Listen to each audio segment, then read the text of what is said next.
Hello, Andrew Kolsky with National Sleep Network, where we bring you information about sleep and everything related to sleep. Today, we have Karen Moore, who is founder of a company called Patacheek, and they deal with CPAP related issues. So, Karen, could you please introduce yourself to the audience? Hi there. My name is Karen Moore, and I am a CPAP user. Was diagnosed in 2004 with obstructive sleep apnea, and when I was diagnosed, I accepted the treatment because I wanted to clear my head. My brain was foggy, and that's why I went to the doctor in the first place. So got my therapy and I put it on the first night, the CPAP mask and such. And I woke up the next morning and I had lovely strap marks on my cheeks. And I thought, I'm not a vain person, but I don't need strap marks. So I grabbed some fabric from my fabric room and I made some pads and put them on my straps, and I didn't have strap marks anymore. Honestly, I was not planning on starting a company, nor was I planning on uh, selling anything. So I used my CPAP strap pads for a while, and my brain started to come back when I dialed in all my therapy and got it all sorted. Uh, After a while, I thought, I wonder if somebody else who has sleep apnea could use these. And so I made up a 25 ugly pair. They were brown, they were really ugly, and they were in a handbasket. I literally took the handbasket to town. We live in a small town, 250 people, and I walked around and I talked to people at town, and I sold 5 that afternoon without really trying. I was just asking people, "Do you know anybody else who has sleep apnea besides me?" And I didn't know that it was so prevalent in 2004. And so that's how the business started. I came back home and I said, surely somebody else has already made something to make it more comfortable for the mask, because the masks are inherently uncomfortable when you first put them on. And I went on the internet and I researched, and I saw nothing that was for the CPAP mask comfort. And I thought, oh my gosh, I've got to help people. So that's when I started the company. And I called my husband and I said, can I take $1,000 out of the checking account and buy some good fabric? Because the fabric I had was not so good. Right. And I said, buy some good fabric and see where this goes. And he said, yes. And I'm like, all right. And the rest is history. My background is my degree is in biology from Virginia Tech, and I have a research mentality. So I really wanted to dive in and understand my therapy. So uh, I tweaked my therapy until I got it just perfect for me. And I encourage people to do that too. So I'm a patient advocate for people to therapy sorted right, and so that they can sleep better and actually improve their health. Yeah. So Wow. that's a little bit about me.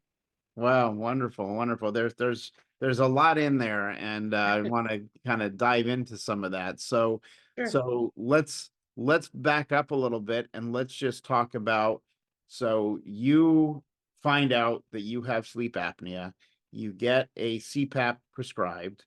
Um, One of the biggest problems in the industry is when you look at all the studies and you kind of average them together, about 75% of the people that are prescribed a CPAP or need a CPAP don't use it, which is a real big problem for them.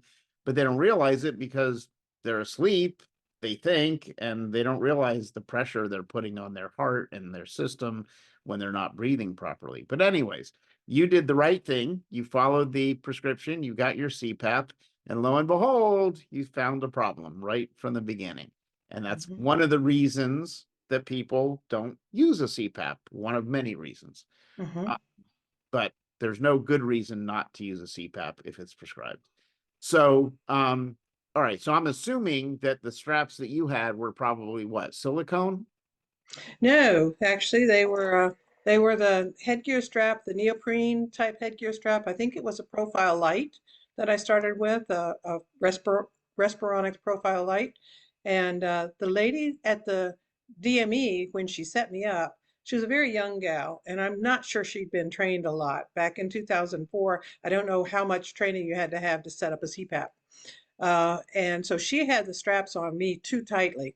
And I didn't know it, because you don't know what you don't know when you first start out with CPAP. And so It was too tight, but when I went to bed that first night, I said, I'm going to do it just the way she showed me. I'm going to pull them and, it's going to be snug and I'm not going to have leaks and all this sort of thing. And so I didn't realize until the next morning that, quite honestly, they were too tight. They were too tight. And so loosening them helped. And now I know, 20 years later, I know now that most masks are designed for the straps to be as loose as you possibly can keep them and still have prevent leaks. And I encourage people when I talk to them on the phone, I do a lot of education to people on the phone. And when I talk to them on the phone, I tell them, I said, well, you should wear it as loose as you possibly can. And they go, well, it will leak. And I said, well, you need to understand that a lot of the masks are designed so that they fill up with air. And if you strap them down too tightly, you're compressing that cushion so it can't fill up with air. And that's not the way it's designed to work. It's designed to fill up with air and then it will push itself against your skin. And I said that's the most comfortable and also the most efficient way for the mask to work. And so, again, I do a lot of education Right. in the process of talking to people on the phone.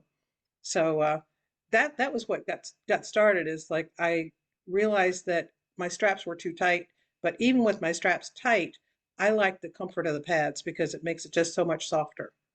Right, right. So that's the thing. So prior to doing this, what type of work were you doing? Like what did you leave to start this?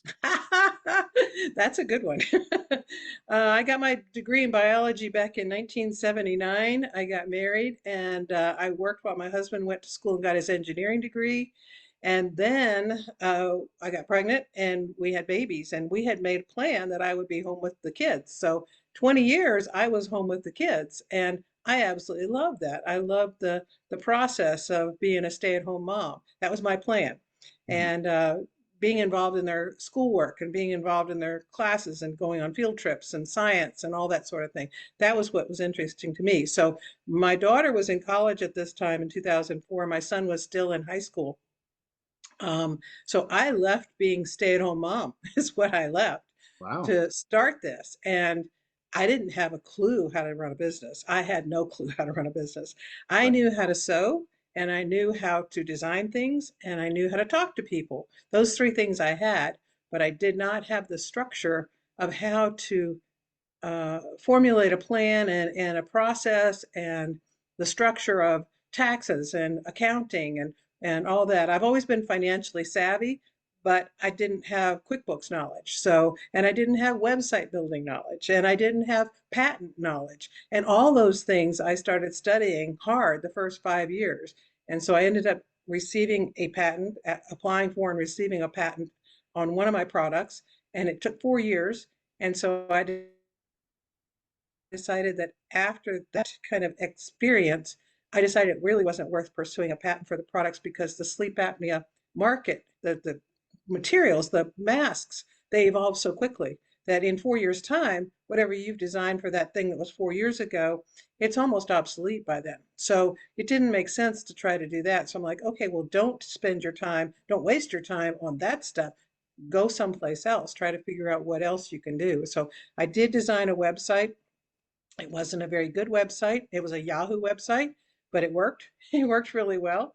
And I made money and I just kept rolling it back in. Since my husband was still an engineer, he was supporting us and I didn't have to take a paycheck out. So I just rolled the money right back in. Um, Long term, I decided I needed a new website. And so in 2018 is when I designed my website, my current website now. And it's helped a lot of people. And the doctors kind of like the way it's set up too. So that makes me feel good. Yeah, yeah. So this is really a true, American success story. You found a problem, you created a solution, you put it out on the market responded, and you expanded.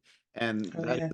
just beautiful to hear when that happens and when it goes well. And like you said, you didn't know anything about the business side of things in the beginning. You Mm-mm. had to learn it all, but you did, Right. and here you are today. So you start off with this first product because it related to your particular needs, and like you said, the market evolves quickly in terms of all the different types of masks and headgear and CPAP devices and all this stuff out there.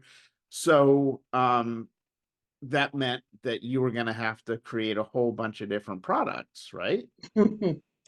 Yes, the products that I designed were not because of me sitting around going, oh, what can I design today that I can sell? My mission for my business has always been and will continue to be to help people with sleep apnea sleep better. It's not about making money. And that's been really surprising to a lot of business people. They look at it and they go, well, don't you care about profit? And I'm like, I look at profit. Obviously, I have to have money coming in to continue the business, but I don't worry about profit. I worry about helping people. So if somebody calls and I don't sell them a thing, I still consider that I'm doing my job and that's a success. But when someone calls, and I have a product right here I can show you if you want me to, someone calls and they say that the headgear on over their ear is cutting the top of their ear. Well, I go, well, I can fix that. And so I designed, this is an upper ear pad is what it's called. And it came out because of the AirFit F30. That was the mask that the people were calling me and saying, it's cutting the top of this is an Evora. But on the AirFit F30, the headgear was slicing the top of their ear. And I'm like, why would it do that? Why is that headgear any different than the other headgear that's come down the pike? I still don't know. But we still continue to get calls for the upper ear pad, and I'm glad that I'm able to design something to help them.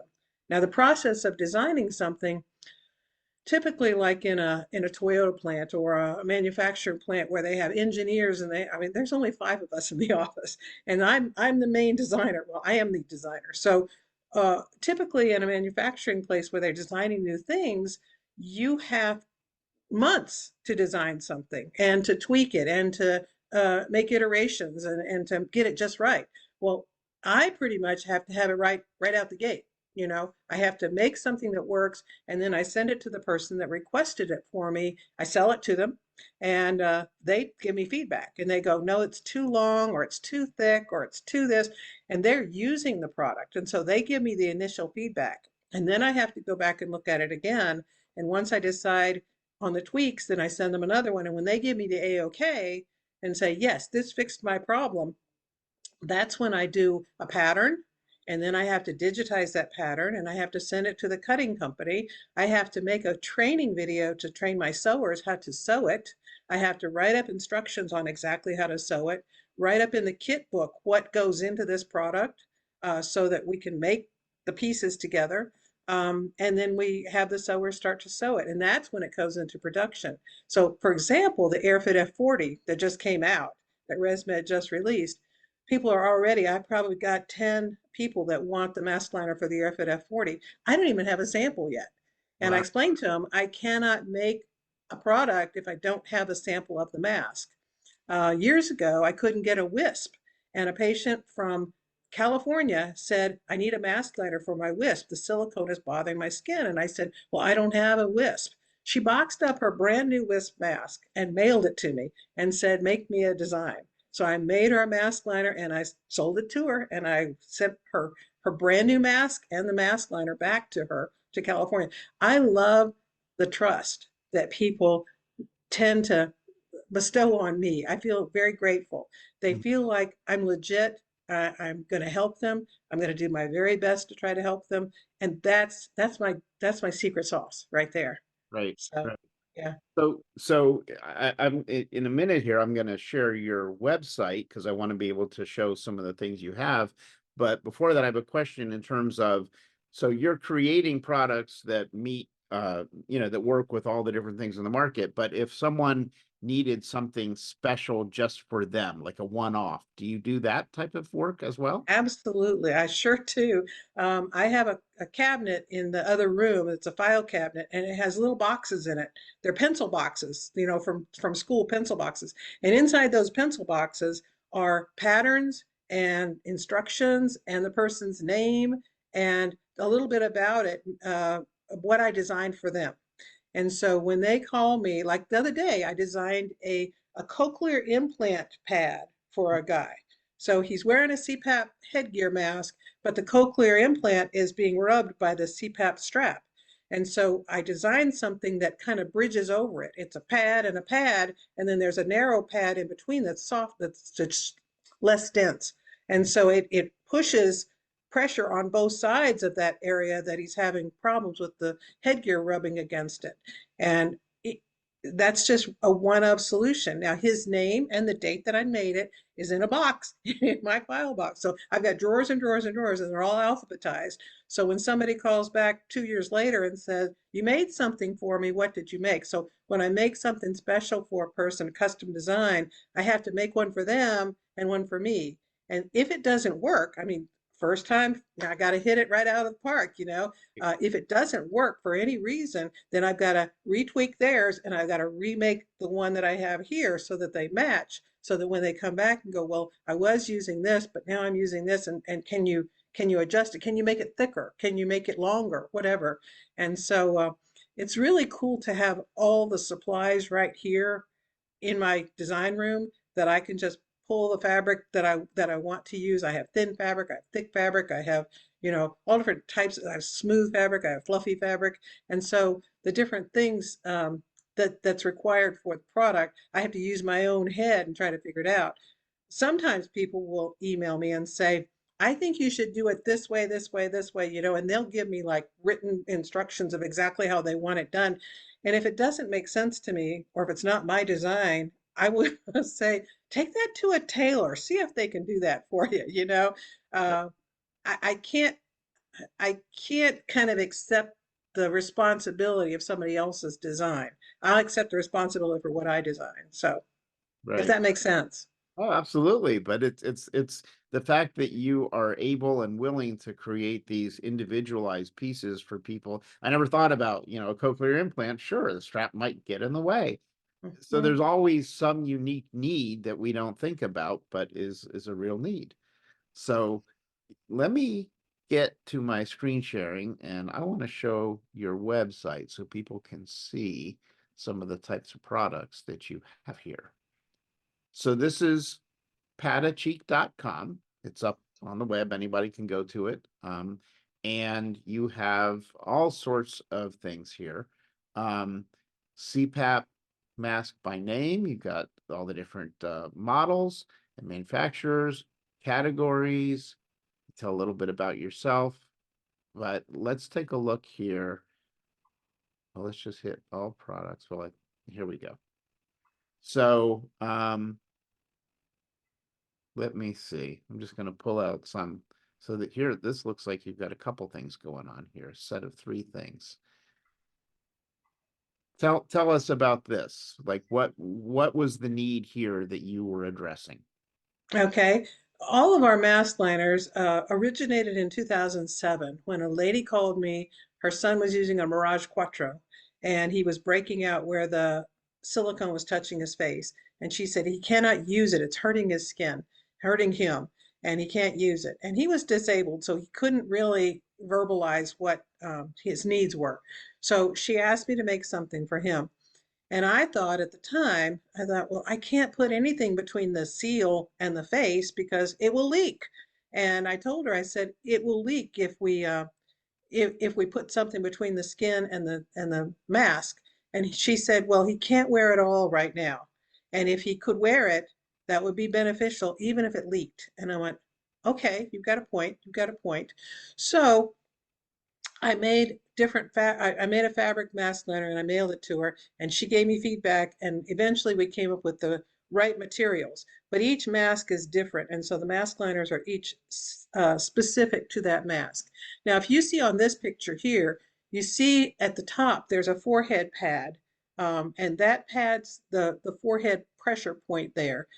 It's not needed on all masks, but it's a good way to secure the mask liner up where it will lay where it's supposed to. You also can see right below the forehead pad, there's a little gray piece. That's a triangle, and that's a nose bridge pad. And so that pads the bridge of the nose. If you don't need that, you can trim it out. Um, and then if you go down on this mask liner, you see that the Velcro straps going up on the mask liner, um, right on the front, right there, yes. That's where it secures to the mask. So this mask liner wraps around the mask and hugs it like a diaper on a baby. The whole reason for a mask liner is for contact dermatitis. That's the reason for it. Doctors have told me that not only does it help with contact dermatitis, but it also helps with leaks. That was not my intention. But if it helps with leaks, hallelujah, that's wonderful. Right. It also it's moisture wicking material, so it absorbs oil and sweat from the skin, and that causes the cushion to last longer. So that's a benefit as well. Our products last 6 months to a year. So this product, I forget what it was, how much it was. It was between $20 and $25, but um, Oops, so sorry. set of, it's $20 each. So set of three is 60. So it's $20, and that lasts you 6 months to a year. Eventually, you need to replace them. There are people that have called me 3 or 4 years later and have told me that indeed my mask liner's worn out. I'm like, well, this it's supposed to last 6 months to a year, and so it's very, very durable material. We try to find the most high quality materials that I possibly can find that will be efficient for the purpose that I have intended. So mask liners, that's what that one was about. RFU mask liners, Mm, ear loop covers for the yeah. Swift FX Bella, and oxygen cannula. So tell us about this one. Well, that one started from the Bella Loops. So the Swift FX Bella Loops that ResMed came out with, if you're not familiar with it, it's nasal pillows interface, and then it has loops instead of headgear that go around the whole head, and it goes behind the ear. And it's a little skinny, flat silicone strap that goes behind the ear. And people were saying that it was irritating their skin. Now, this one's on an oxygen cannula, but this pad that I designed is a simple, it's a very simple soft pad that velcros around that, and it can be moved as they need it.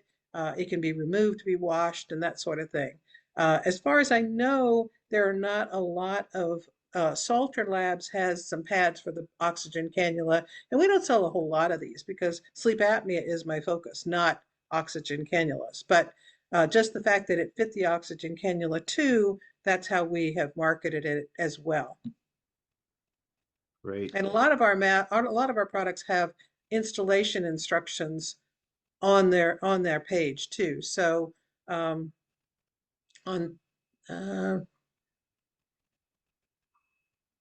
on the set of threes, they don't have the installation videos, but on the individual ones, a lot of them have the installation videos. So if you go to yeah, load more or go to product category. Yeah, go to Strap Pads Fleece.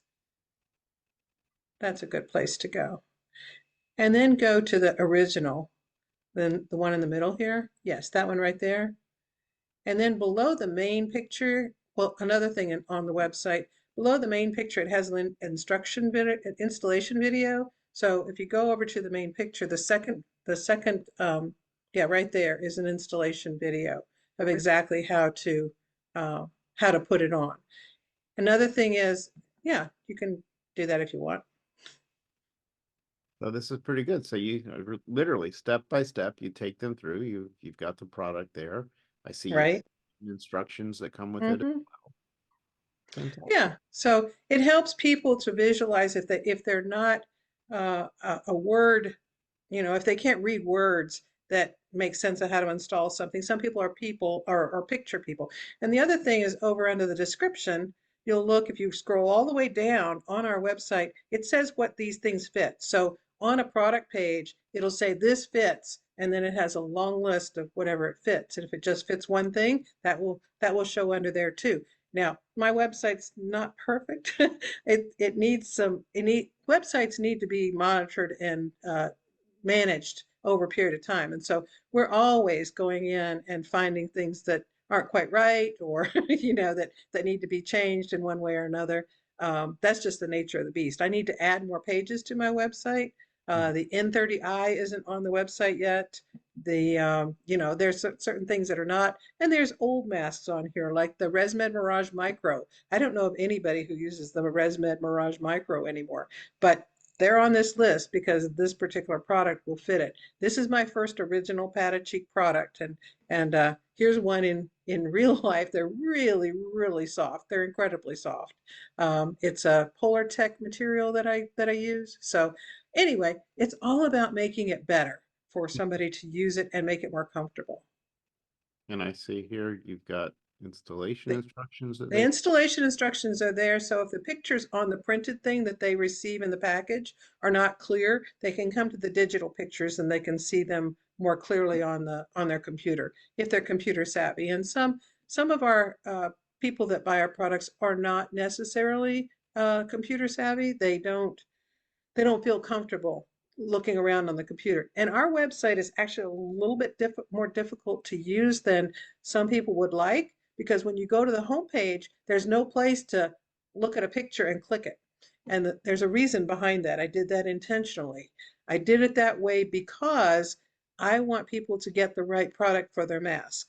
And so if they look at pictures, like I've seen on Amazon, they bought the wrong thing on Amazon and they go, oh, well, this doesn't fit my mask. And then they get mad at the manufacturer of the business because they got the wrong thing. And so by CPAP mask name is the way that I ask people when I call on the phone. I'll say, what mask do you have? And they go, I don't know. It covers my nose. It's the full one or whatever.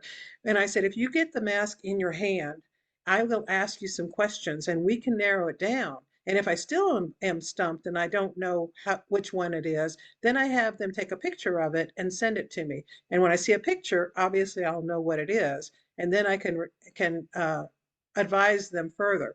So like on this case, I have full face mask, nasal pillows, and they just click on the box and that takes them to the page where everything on that page will fit. Yeah, that's fine. Click that one.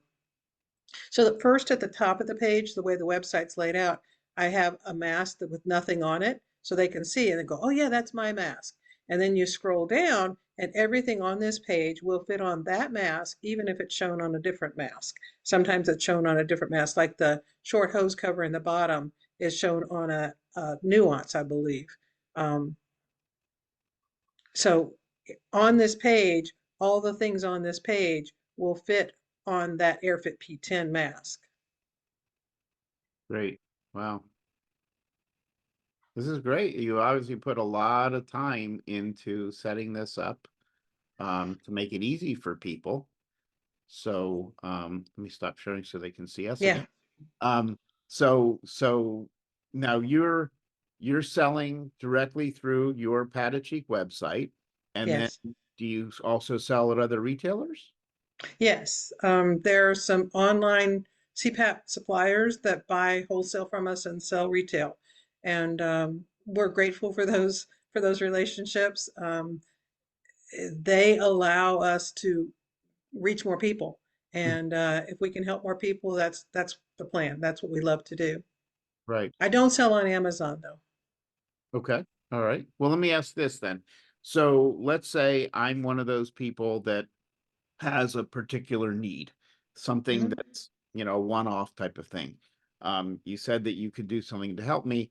How would I find you? Would I go to your website, or how would I even get to you to say that I need something? Okay, well, on the website, there's our name and address and contact us and my phone number, and they can call.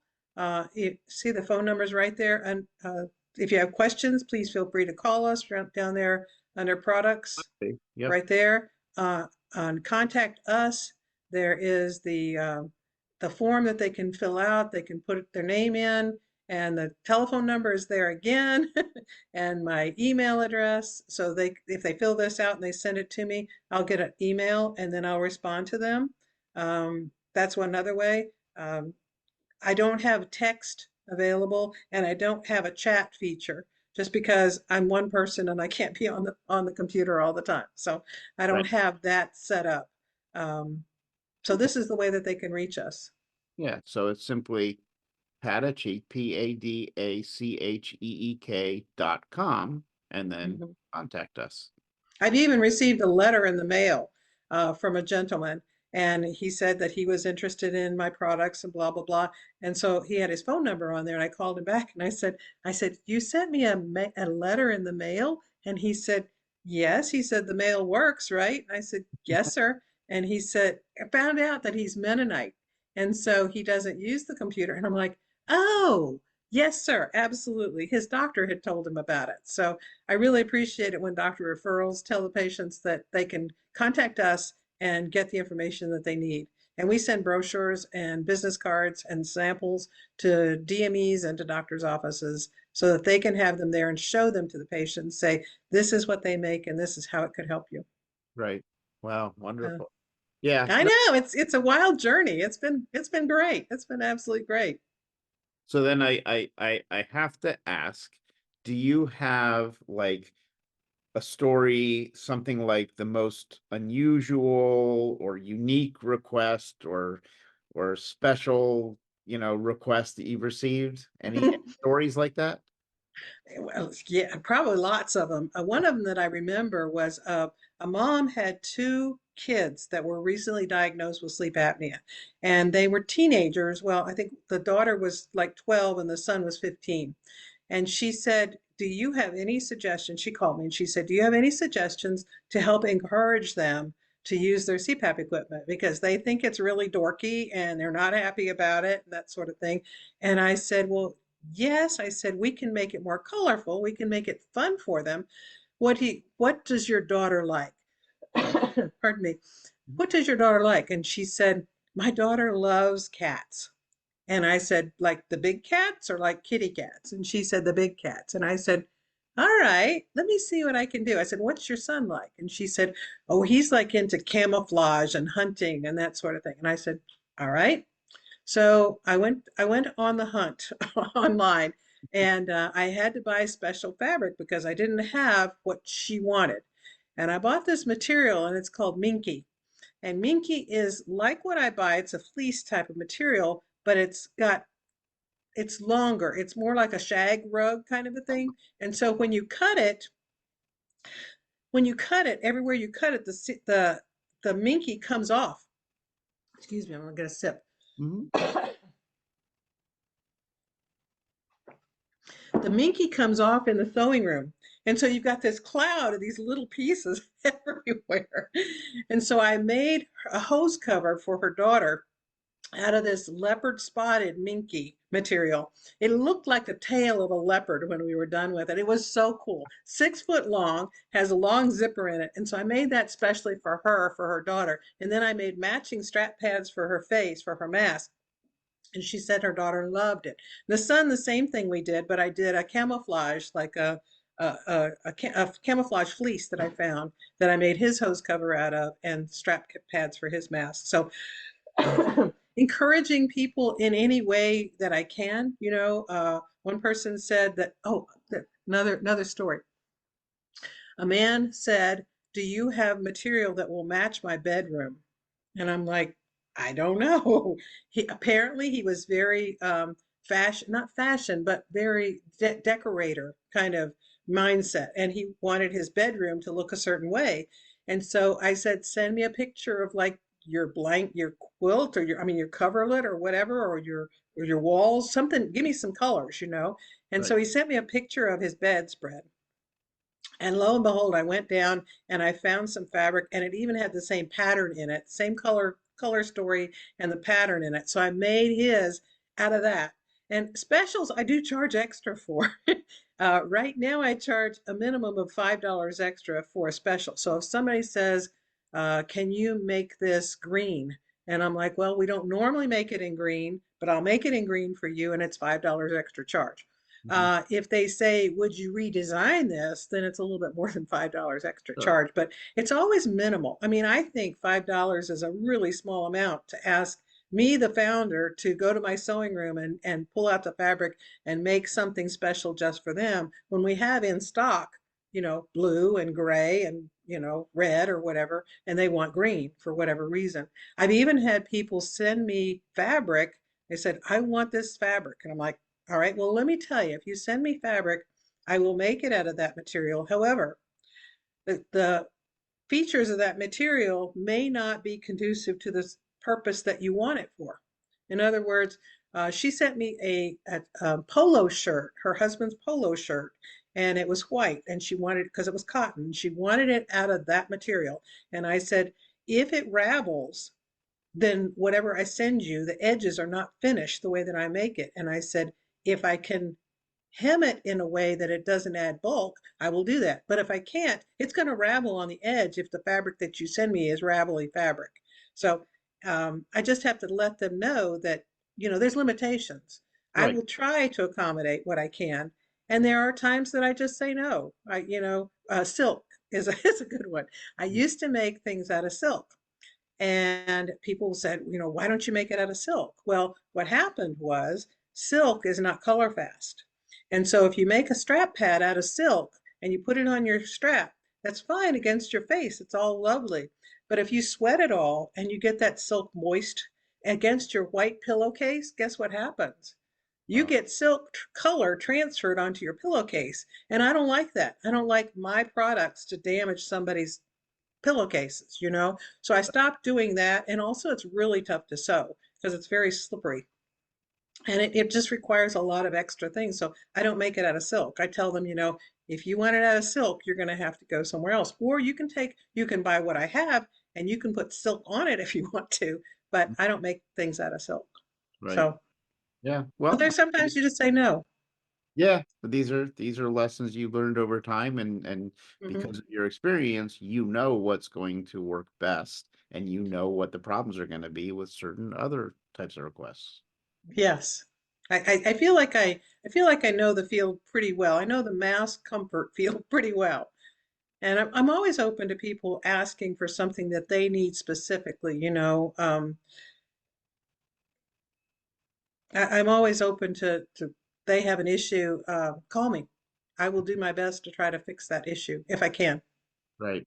So, It's great though, because like I said at the beginning, there's such a large number of people who don't use their CPAP, and many of them don't use it because they say it's uncomfortable, and I can't get it to feel right. And with all the products that you're making here, that should help a good number of them get past that issue of being uncomfortable, because now it'll be softer and padded and easier mhm. to use. So hopefully that encourages more people to actually use the CPAP that they've been prescribed, so that they don't have the health issues that come from not using it. So Sure. yeah, I tell doctors, I said, I like to think of us as a tool in their toolbox, that you don't always need a padded sheet. You don't always need to refer the patient to us to get a pad. But when you have that person come in and go, I would use this, but look at these marks all over my face, and I can't go out in public, or I have to give a lecture and I've got these marks and it's embarrassing, or I've got to go to church early in the morning or whatever, and the marks don't go away for a while.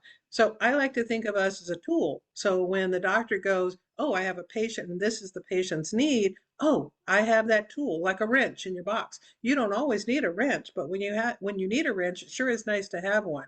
So that's the way I think of it. As like padded cheek is a tool in the toolbox for the doctors to pull out whenever they need it. They don't need it all the time.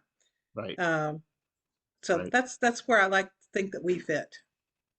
Well, obviously it's a need, because you've been in business for quite some time now and expanded your product offerings, and you're doing a great job. And I'm so excited about the fact that you are the quintessential, success story, just finding a need, finding a solution, putting it into practice, and here you are, just growing and making more things and helping people out. I mean, that's what it's all about.